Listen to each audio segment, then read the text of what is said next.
Phone করলে আমাকে খালি বলবে, আমি 7টা 9টার মধ্যে ফোন করলে আমাকে বলবে রাত্রি 12টার পরে ফোন করো। এবার আমার স্বামীকে একদিন যখন আমি থানায় যাই, উনি আমাকে বলে আমার স্বামী কিসের কাজ করে। আমি বলছি যে আমার স্বামী ফলের গাড়ি চালায়। না, আমাকে তাহলে একদিন আম খাও। এবার হাসি মনে বলতে আমি এখন ভালো ভেবে ওনাকে একদিন আম দিয়ে এসেছি, এবং আমার সাথে একজন গিয়েও ছিল, আমি একা যাইনি। এবার যে দিয়ে এসেছি, দেওয়ার পরে উনি নিয়েছে। তারপরে 2-3 দিন বাদে আমাকে ফোন করে বলে যে তুমি আমার একদিন মানে কোয়ার্টারে একা এসো। এবং তারপরে ওরকম বলার পরে আমি যখন বুঝতে পারি যে ওনার ওই অফিসারই বলেছে, রঞ্জিত মান্না আমার মেয়ে। নমস্কার বন্ধুরা, আজকে তোমাদের সামনে যে ভিডিওটা নিয়ে এসেছি, এই ভিডিওটা হলো একজন নাবালিকা মহিলার মা পুলিশ স্টেশনে কমপ্লেন করতে গেছিলেন তার মেয়েকে খুঁজে দেওয়ার জন্য।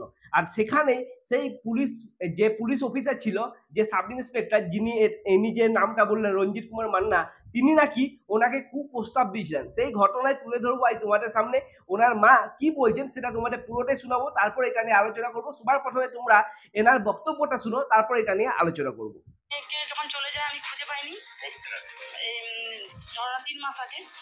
এবার যখন কেস করি থানাতে, কেস করার পরে ওই স্যারের আন্ডারে কেসটা পড়ে, এবং ওই স্যার হচ্ছে খালি আমি গেলে আমাকে বলে আর বসো আর দেখছি কি করা যায়, আমি কোনো প্রুফ পাচ্ছি নি, এই কোথায় আছে কোনো ঠিকানা পাচ্ছি না, এরকম করে করে আমাকে মাস 2 মাসের বেশি ঘোরানোর পর আমি যখন নাজেহাল হয়ে যাই, যখন বুঝতে পারলাম যে ওই অফিসার কিছু করতে চাইছেনি, তখন আমি সিআই যাই, সিআই থেকে এসপি যাই, এসপি থেকে এসডিওর সঙ্গে দেখা করি চিঠি সব জায়গায় দেওয়া হয়। দেওয়ার পর এসপি থেকে 15 দিনেরও বাদে ওনার থানাতে কাগজ চায়, এই এসপি চিঠিটা যাওয়ার পর উনি আমাদেরকে ডাকে একদিন বিকেলবেলা। ডাকতে আমরা যাই, যে দেখি যে ছেলের বাবা ওখানে হাজির।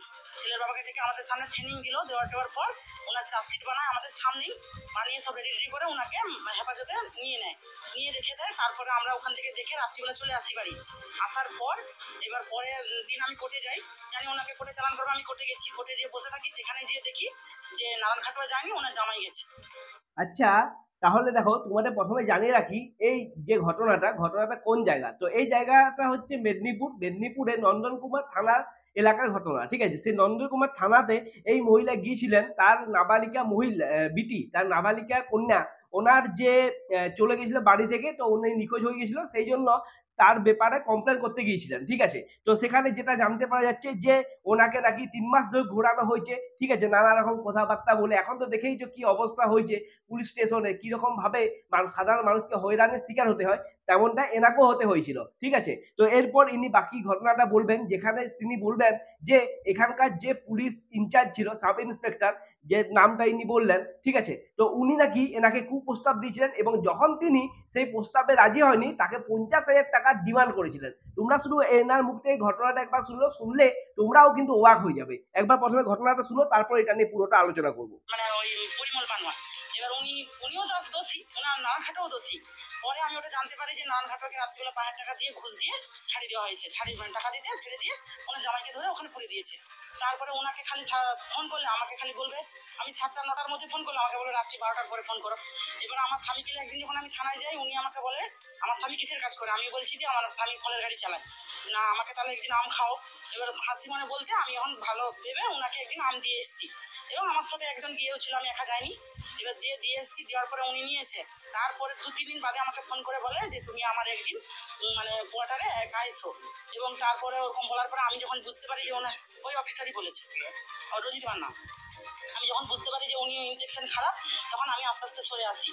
আমি অতটা ওনার সঙ্গে আর জড়িত থাকিনি। এবং তারপরে মেয়েকে ওরকম উদ্ধার করে দেয় 3 মাস পর। উদ্ধার করে আমাদের হাতে দিল, আমরা হোমে রেখে আসলাম।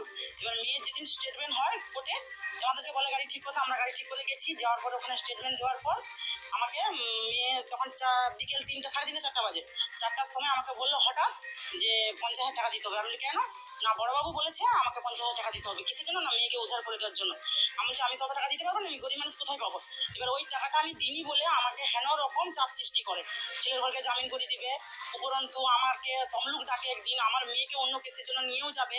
সেসব রেকর্ডিংও আছে আমার কাছে, আপনি যদি বলেন আমি শোনাতে পারি। ফোন করে আমাকে শাসায় একদিন, প্রথম দিন ফোন করে বলে কি ব্যাপার আপনি আসবেন বলছিলেন, আসেননি কেন? আমি বলছি আমি তো যেতে পারবো না, আমি অত টাকা দিতে পারবো না, আপনি কি বলতে চাইছেন বলুন। না আমাকে বললো আমি তো কিছু বলতে চাইনি, আর বড়বাবু বলেছি, এটা আমার তো কোনো কথা নয়। উনি কোনো মতে টাকাটা ফোনে বলার মানে ঠিক করেনি, আমি অনেক চেষ্টা করেছি মুখ থেকে বলার, না বলেনি। এবার যেটুকুনি বলেছে সেটুকুনি আমার কাছে রেকর্ডিং আছে। তারপরে আবার 2-4 দিন 5 দিনের পরে আবার একদিন ফোন করে, আমি তখন হঠাৎ কাজের মধ্যে ছিলাম, এবার ফোন করতে আমি হঠাৎ করে ফোনটা তুলে নিই। আমি বলছি হ্যাঁ স্যার বলুন। না কি ব্যাপার, তুমি তোমার মেয়ে কোর্টে গিয়েছিলে? আমি বলছি হ্যাঁ। না কোর্টে কেসে কি হলো? আমি বলছি কেসে কি হবে, আর যেমন হয়, এবং কেসে জামিন হয়নি, সব মোটামুটি আজকে ম্যাডাম আছেন, যেমন হয়েছে আমি সেটাই বলেছি। না আমার এদিকটা কি করলে? আমি বলছি স্যার আমি তো বলেইছি আমি অত টাকা দিতে পারবো না, গরিব মানুষ, আমি কি করবো? না তুমি তোমার কোর্টে টাকা যাচ্ছে, তুমি মিথ্যে কথা বলার জায়গা পাওনি, আর দেখবে তোমার সবাইকে জামিন করে দেবো, দেখবে আমাকে এরকম করে শাসায়। আমি বলছি স্যার আপনি তাহলে আমার মেয়ের কম বয়স বলে আপনি কি আমাকে এইভাবে ভুগাবেন? আমার মেয়ের এত বড় ক্ষতি করে তো তার ক্ষতিপূরণ কি কোনো দাম নেই? না ফট করে ফোনটা কেটে দিল আমাকে ওই হুমকিটা দেখিয়ে। যখন কেটে দিচ্ছে আমি আর কিছু বলিনি, আমি এটার জন্য চুপ করেছিলাম। তারপরে কোর্টে যখন তারপরে ডেটে যায় আমাকে ওখান থেকে উনি যখন ওই পরিমল বানুকে জামিন করে দেয়, দেওয়ার পর আমি যখন ওখানে বলি, বলছে আমাকে ওই জিডি কপি চাই, যে তুমি থানায় যে হুমকি টুমকি দিচ্ছে। ও জামিন করার পর ছেলের বাড়ির লোক বেরিয়ে এসে আমাকে হুমকি দিচ্ছে, উল্টা পাল্টা আমাকে মেরে দিবে, হ্যান ত্যান অনেক রকম মানে কথা বলছে। বলার পরে আমি তখন ওখানে উকিলকে জানাই, উকিল বলছে তুমি জিডি করে আনো, জিডি না করলে আমরা তো বলতে পারবো না। এবার জিডি করতে গেছে উনি থানা আমাকে দেখতে পেয়ে উল্টা রকম গালি গালাজ, আমার মানে চরিত্রে দাগ দেওয়া, হ্যাঁ, আর হচ্ছে আমাকে যে কাগজটা লিখে দিচ্ছে তাকে উল্টা পাল্টা করে বলছে তোমাকে উল্টা কেসে ফাঁসি দেবো, আর হচ্ছে দিয়ে জেলে ঢুকিয়ে দেবো, দেখবে এরকম করে তাকে শাসাইছে। এইসব বলার জন্য আমি সত্যি কথা আমি বড়বাবু, হ্যাঁ আমাকে ওই যে ওই ডেকেছিল ওখানে একাকে, ওনার নন্দকুমারের ওই যেখানে থাকে উনি রুমে, ওখানে যেতে বলছিল একাকে, বলছে তুমি একা একদিন আমার রুমে আসতে। ওনার খারাপ ইন্টেনশন ছিল তো, যাতে আমাকে পাওয়ার লোভেই এসব কথা বলেছিল, কিন্তু পরবর্তীকালে যখন আমার দিকটা সাফল্য পায়নি তখন উনি আবার আমাকে ওই টাকার চাপটা দেয়। আচ্ছা, তাহলে তোমরা পুরো ভিডিওটা দেখলে, ঠিক আছে? এই যে নাবালিকা মেয়ের যে মহিলা, ঠিক আছে, নাবালিকা মা বিটির যে মহিলা, সরি, নাবালিকা কন্যার যে মা, তিনি কি বললেন সেটা তোমরা পুরোটা শুনলে, ঠিক আছে? এই বক্তব্যটা শুনে আমাদের মানে সাধারণ মানুষ তাহলে কি করবে? পুলিশকেও কি কমপ্লেন জানাতে পারবে না? পুলিশের কাছে গেল এরকম ডিমান্ড, এরকম কুপ্রস্তাব দিচ্ছে পুলিশে।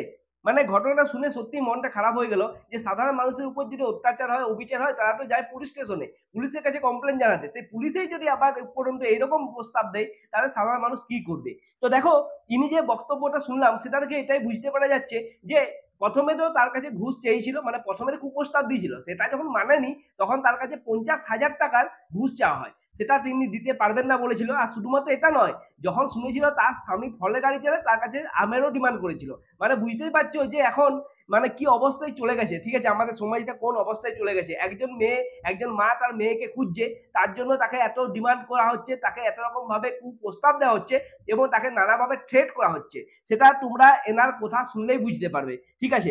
আর যেটা আমি জানতে পারলাম যে ওই যে মেয়েটি, এনার যে মেয়ে, সে একজন ছেলের সাথে হয়তো পালিয়েছিল, ঠিক আছে, কিন্তু নাবালিকা, তার 18 বছর বয়স হয়নি, সেই জন্য তার মা পুলিশ স্টেশনে কমপ্লেন করেছিল। কিন্তু তাকে খুঁজে দিতে পুলিশ কিন্তু 3 মাস সময় লাগিয়েছিল, ঠিক আছে? মানে নানা রকম বাহানা দিয়ে ইনি বললেন, তোমরা পুরাটাই শুনেছো, ঠিক আছে? আর শুধুমাত্র যে ইনি এমনিতে কথা বলছেন তা কিন্তু নয়, কারণ এনার কাছে প্রমাণ আছে, কল রেকর্ড আছে। ইনি কিন্তু মিডিয়ার সামনে বলেছে সেটা, যে এনার কাছে কল রেকর্ড আছে, ঠিক আছে? তাহলে তোমরা বুঝতেই পারছো যে কি অবস্থা চলছে। আর যেটা জানতে পারা যাচ্ছে যে ইনি কিন্তু কমপ্লেন করেছেন এসডিওর কাছে, তো সেখান থেকে এখন এটা তদন্ত চলছে ঘটনাটা নিয়ে, ঠিক আছে? আর তার মেয়ে ফিরে এসছে। তো পুরো ঘটনাটা তোমরা শুনলে। এখন মানে রাজনীতি যে এমন পর্যায়ে পৌঁছে গেছে, ঠিক আছে? আমার শুধু 1-2বার একটা কথাই মাথায় আসে, কদিন আগে আমরা দেখছিলাম না যে পুলিশের বউরা কমপ্লেন করছিল, পুলিশের থ্রেট দিচ্ছে, আবার নানা সব কিছু পুলিশকে অপমান করছে সেই বিষয়ে। তো তাহলে সাধারণ মানুষের উপর যদি পুলিশ এরকম অত্যাচার করে, তাহলে কি তাদের উপর কি মানে মানুষ কি মানে ছেড়ে কথা বলবে? তোমাদের কি মনে হয় তোমরা জানাও। আর সেই সমস্ত পুলিশের বউরা আজকে কোথায়, যখন এই রকম মহিলারা অপমানের, তাদের উপর অপমানে তাদেরকে থ্রেট দেওয়ার যে কথাগুলো বলছে, তারা কি এটা নিয়ে কিছু বলবে না? সেই মহিলারা আজকে কোথায়, সেই পুলিশের বউরা আজ কোথায়? তোমরাই বলো। এই ঘটনাটা শুনে তোমাদের কি বক্তব্য অবশ্যই কমেন্ট করে জানাও। ভিডিওটা যদি ভালো লাগে ভিডিওটা লাইক করো, শেয়ার করো, চ্যানেলটা সাবস্ক্রাইব করো। দেখা হচ্ছে নেক্সট ভিডিওতে, ততক্ষণের জন্য নমস্কার।